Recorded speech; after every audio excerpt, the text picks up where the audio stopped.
दोस्तों, Donald Trump ने खुद नेतन्याहू को जो लताड़ लगाई है वह आपने सुबह सुन ली है। दुनिया इतनी हैरान और परेशान है कि यह हुआ क्या। सुपर पावर अमेरिका ईरान के आगे एक बार फिर से दुनिया के सामने झुकता हुआ नजर आया है। जो गुलाबी सुअर 3 दिन पहले तक कह रहा था कि हम ईरान को मिटा देंगे, ईरान पर बड़ा हमला करेंगे और ईरान को भड़काने के लिए, डील खराब करने के लिए नेतन्याहू ने लेबनान पर बड़े हमले करवाने शुरू कर दिए।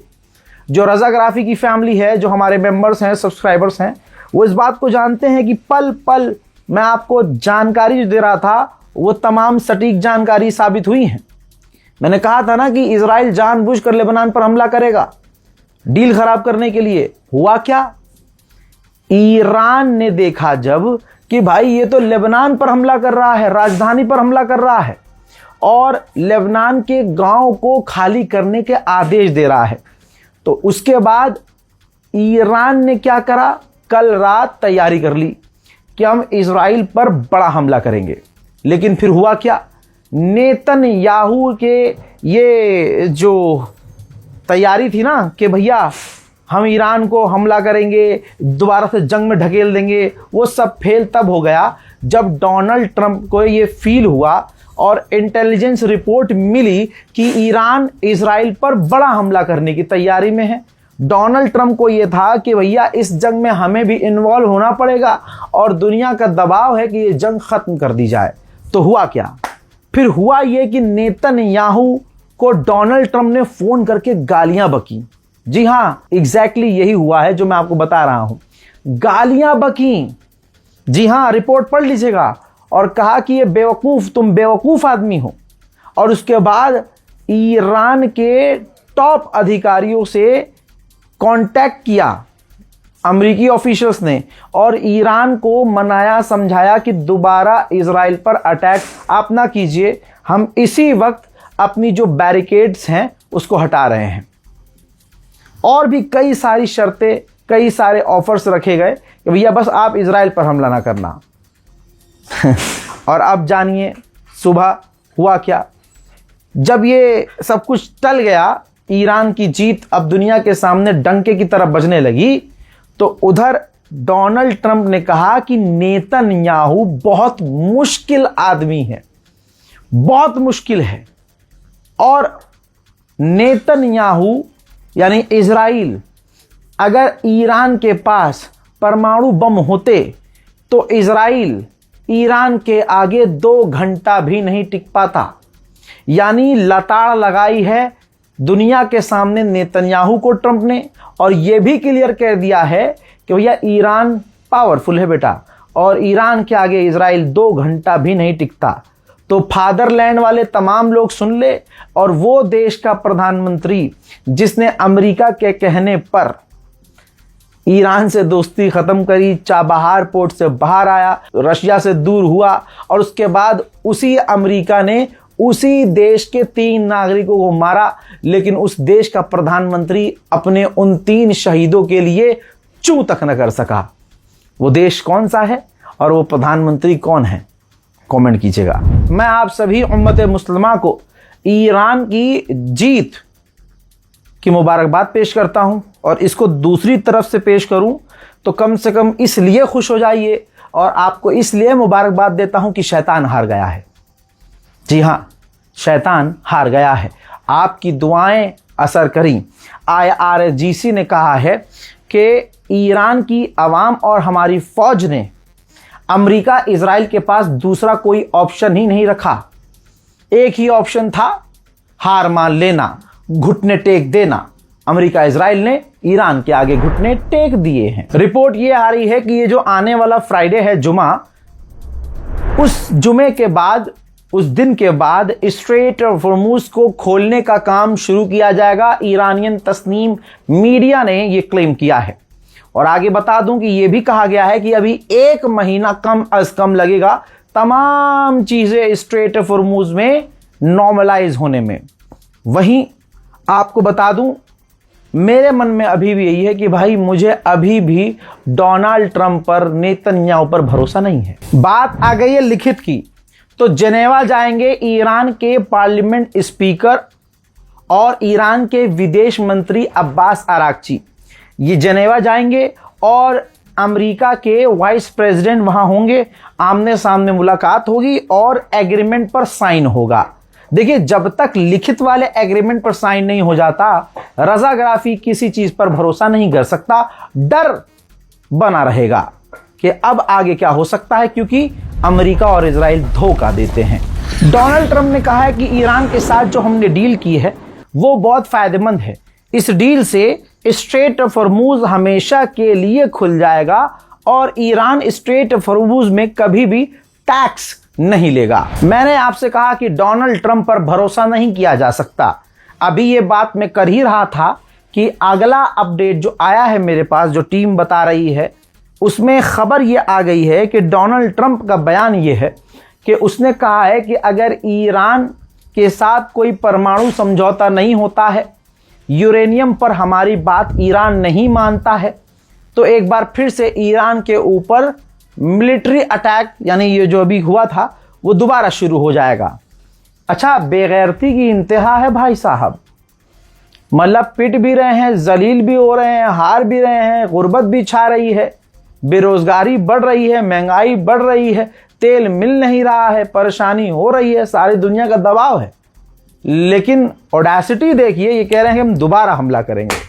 वाह भाई, इसीलिए कहता हूं एक से बढ़कर एक जलील अमेरिका इजराइल। ऐसा कोई सगा नहीं जिसे अमेरिका इजराइल ने ठगा नहीं। वहीं यूके, फ्रांस, ब्रिटेन, जर्मनी, इन तमाम देशों ने, यानी यूरोपियन देशों ने कहा है कि अगर ईरान अपने यूरेनियम न्यूक्लियर प्लांट को हमें रिव्यू करने दे, हम चेक कर ले, जांच कर लें, तो हम ईरान के ऊपर से जो पाबंदियां लगाई हैं, मैक्सिमम पाबंदी ईरान से हटा लेंगे। ईरान के डिप्टी विदेश मंत्री ने खुद कंफर्म किया है कि जो एग्रीमेंट होना है, लिखा जा चुका है, वो MOU लिखा जा चुका है, यानी स्विट्जरलैंड में साइन होगा। साइन होने के बाद हर पॉइंट धीरे धीरे खुलकर सामने आ जाएगा एग्रीमेंट का, जो इंशाल्लाह मैं आपको बताऊंगा। ईरान के टॉप ऑफिशियल्स ने कंफर्म किया है कि वॉशिंगटन और ईरान के बीच जो एग्रीमेंट होना है, दोनों देशों ने मिलकर रेडी कर लिया है। और इसके अंदर, ईरान बता रहा है, इसके अंदर ईरान के खिलाफ और मिडिल ईस्ट में जितनी भी जंग चल रही हैं, उस पर इजराइल हमले बंद करेगा। लेबनान आज भी पहले नंबर पर रखा है ईरान ने कि लेबनान पर हमला नहीं करेगा इजराइल, वरना चीजें खराब होंगी। साथ ही यह भी कहा जा रहा है लिखित में कि अमेरिका अपनी नेवल ब्लॉकेज जो स्ट्रेट ऑफ हॉर्मुज में लगाने की कोशिश की है उसने, उसको हटाएगा। अमेरिका और ईरान के एग्रीमेंट के बाद लेबनान के लोग खुश हैं, खुशियां मना रहे हैं। तस्वीर आपके सामने है। जाहिर सी बात है, जिनको बेवजह मार दिया जा रहा था और इजराइल ईरान का गुस्सा लेबनान पर निकाल रहा था, और यहां तक कि लेबनान के गांव के लोग अपने इलाकों से निकल रहे थे, भाग रहे थे। अब ये तस्वीर अगली है, वो भागे हुए लोग वापस लौट रहे हैं, खुशियां मनाई जा रही हैं। तो ये सब किसकी वजह से? ये सब कुछ हुआ है ईरान की वजह से। लेबनान एक अरब मुल्क है, लेकिन कमाल यह है कि कोई अरब मुल्क अपने अरब भाई के लिए नहीं बोला तो ईरान बोला। दुश्मन जो है, दुश्मन का अखबार खुद ईरान के चिट्ठे लिख रहा है, कसीदे लिख रहा है। दोस्तों, बता दूं कि आपकी स्क्रीन पर देखिए, अमेरिकी मीडिया कह रहा है कि इस जंग के बाद ईरान को स्ट्रेट ऑफ हॉर्मुज में बढ़त मिली है, ताकत उसको एहसास हुई है।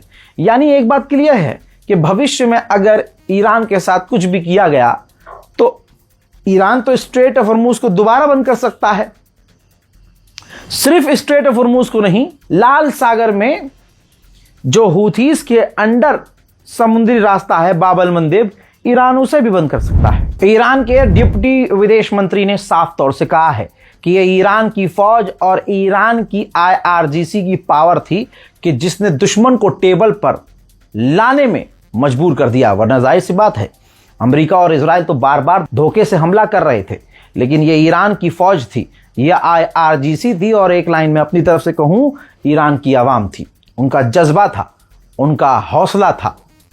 अभी कल मैंने आपको दिखाया कि डील पर बात करने जब राजी हुए हैं तो ईरान के अंदर आवाम ईरान की कह रही नहीं, अमेरिका हमें मारता है तो मार दे, हमें लड़ना है। ये जज्बा था, ये ईरानियों का जज्बा है जिसे आज दुनिया देख रही है। मैंने पहले ही कहा था कि इजराइल पर भरोसा नहीं किया जा सकता। सीज फायर के बावजूद एक बार फिर से लेबनान पर, जी हां, थोड़ी देर पहले लेबनान पर इजराइल ने फिर हमले किए हैं। यानी डोनाल्ड ट्रंप की एक सुनने को राजी नेतन्याहू नहीं है।